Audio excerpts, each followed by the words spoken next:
So next, we're going to segue into a much larger company, and this company has already gone public on NASDAQ, iDreamSky Technology, and they're here from Shenzhen. So we'd like to welcome David Yuan here from Redpoint. He was the early investor in iDreamSky, and I think you were in New York for the listing, right? Yeah, of course. That's right. Okay. All right, you want to... Okay. So, hi everyone. My name is Bruno Bensaid. I'm the head of ShanghaiVest, a M&A cross-border firm. And I'm also an angel investor and a member of AngelVest. This is an angel group. We have about 100 members and 25 investments across Asia. So today we are going to have David Yuan, the managing partner of Redpoint, tell us what are the secrets of this iDreamSky is the company, the gaming company that has the most traffic at the moment. So I'm going to give some numbers: 98 million monthly active users, 96 daily active users, and about 8 billion total game sessions. So that company, created in 2009, was competing with many other companies. So why that company became so big so fast? This is something we're going to try to understand today. And we're going to give some recipes for entrepreneurs to try to emulate that success and to understand why there will be or they will not be able to do it, but to understand what kind of lessons there are to be understood from iDreamSky. So David, you came into the picture what year? So I was introduced to the company in summer of 2011. Actually, I was making a trip to Hong Kong, and one of the company I was involved already told me, "Oh, by the way, there's a company in Shenzhen. Maybe you want to go up and check it out." So previously, I invested in a company called DoMob, which is now the largest mobile ad network in China. And in 2010, they were working with a Australian company called Halfbrick, which is the developer for one of the most popular mobile game, Fruit Ninja. I guess a lot of people play the Fruit Ninja. And Fruit Ninja at the time was, they were looking at entering China. It's already very, very popular outside of China. And 2011, they were talking simultaneously to two Chinese companies. One is my company DoMob for in-game advertising, and the other company is this tiny little company in Shenzhen called iDreamSky. So very interestingly, so I went up to Shenzhen and met up the company. And the company at the time was very small. They did not have the agreement yet with Halfbrick, but Halfbrick was really seriously considering giving the exclusive publishing rights to this tiny company. And so I was very intrigued, why Halfbrick would pick this company rather than, a slightly bigger company down the street, Tencent.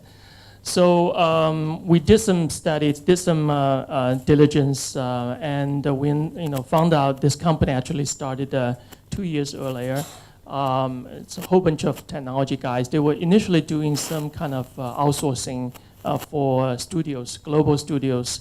For example, they were doing some outsourcing work to basically retrofit, repurpose the smartphone games for feature phone. At the time, feature phone were the majority of the handsets in China. This was in 2011. Of course, 2011 is kind of the year number zero for smartphone growth in China.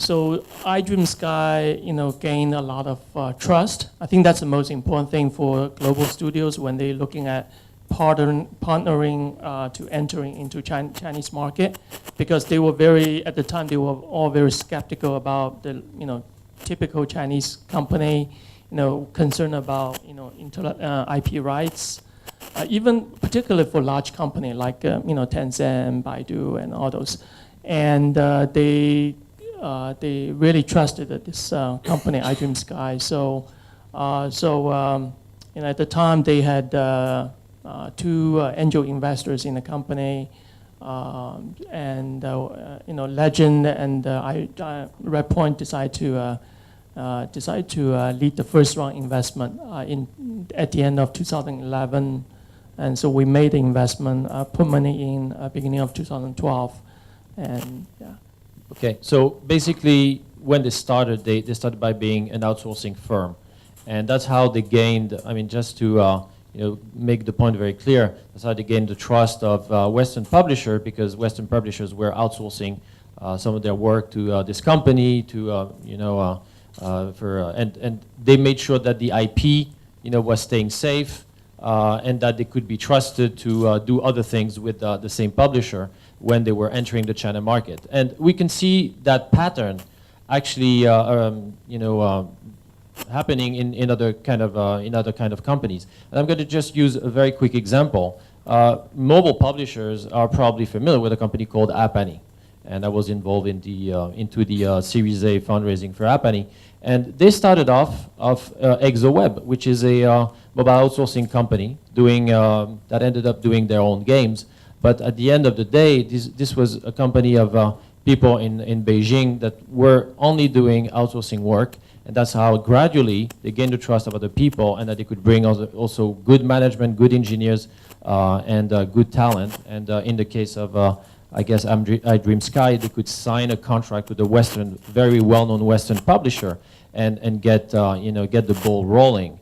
So I wouldn't say that the rest is history, but it is a very important factor. So you come in 2011, around that time. Yeah, we made an investment in 2012. 2012.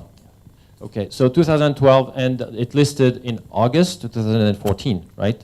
This is the end of August. When IPO 2 months ago. Yeah, 2 months ago. So only 2 years after you came, you're already coming into IPO. So can we say that Redpoint is a pre-IPO fund? No, I mean, I'm joking, but that was the case. There was a lot of discussion about pre-IPO and a few years ago, but okay, sorry. So you come into 2012. So what happens next? I mean, you make them benefit from your relationship with Domob because you're an investor. Do you think that was critical? What were the critical factors? I think that there are a couple of things playing out here. They really benefited from the growth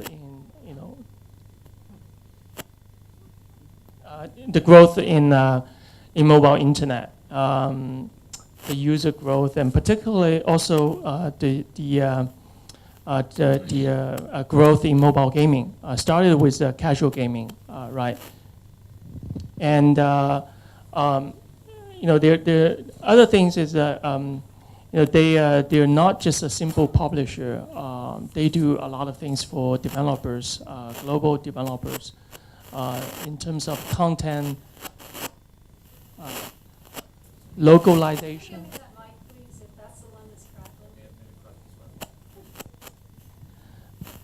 They do a lot of content localization and culturalization. For example, they sign up another popular game called Subway Surfer. Many people played it here. So they actually put additional content. So they actually developed additional localized content for this game to be published in China. So they added, for example, subways of Beijing, Shanghai, Shenzhen for people to play. So to a point that, this is another thing. Very, very few Chinese publishers can earn the trust of the global studios to give them the full source code for them to localize, to a point that the source code became so much different than the original source code. It's totally different. So to a point that the global studio cannot leave them. This is another thing.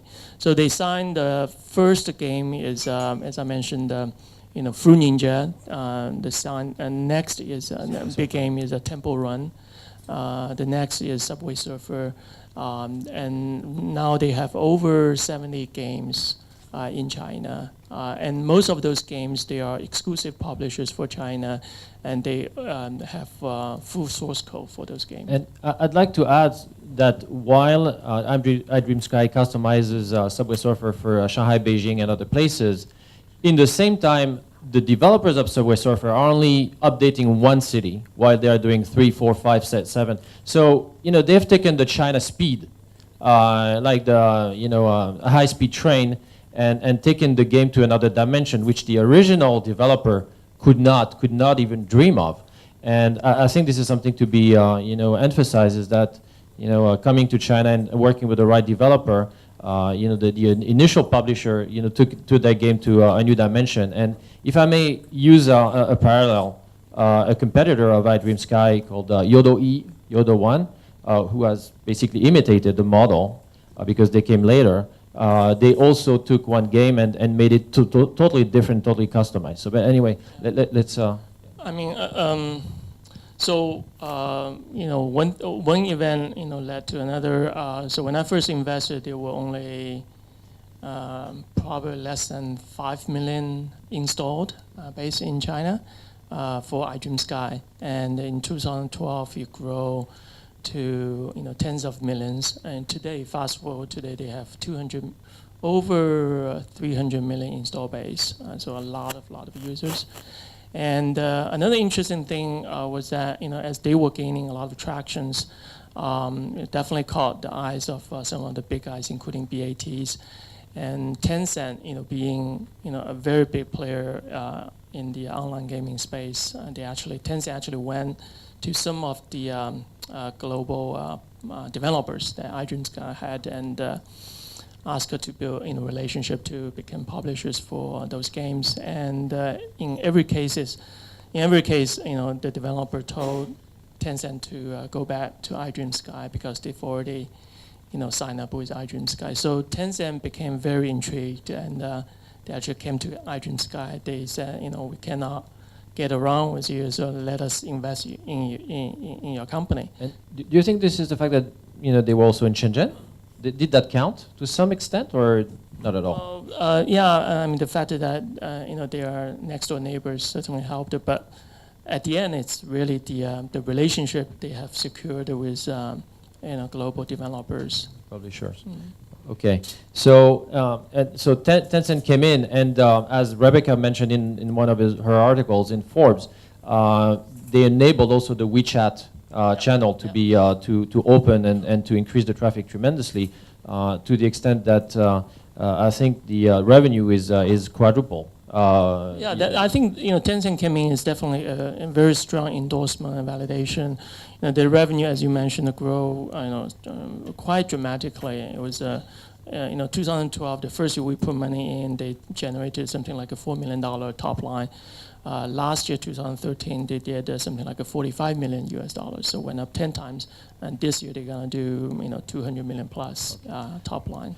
And another thing I want to add is Tencent's validation is really, really strong, and probably one of the most important thing that this company can go IPO so quickly. I was part of the roadshow team, and I think a lot of institutional investors were really impressed that Tencent came in, to put a big endorsement behind this. And you had also brought in a CFO who had already taken a company public, a Chinese company public in New York, and so that seemed like it was like 3 months before the IPO that you brought in this CFO, right?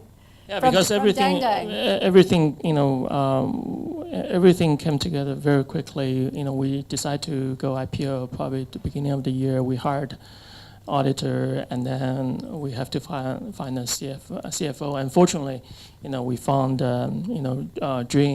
Zhong, who was previously CFO at Dangdang, and joined the company. And I also need to mention that in addition to Tencent, at the time of IPO, 3 other companies, Cheetah Mobile, Line, as well as that's the Japanese company, also endorsed iDreamSky. So there was some kind of international validation in addition to a local validation to the project. But to go back to the management and execution, because this is what pretty much the first thing that matters when you look at a project, right, is the team.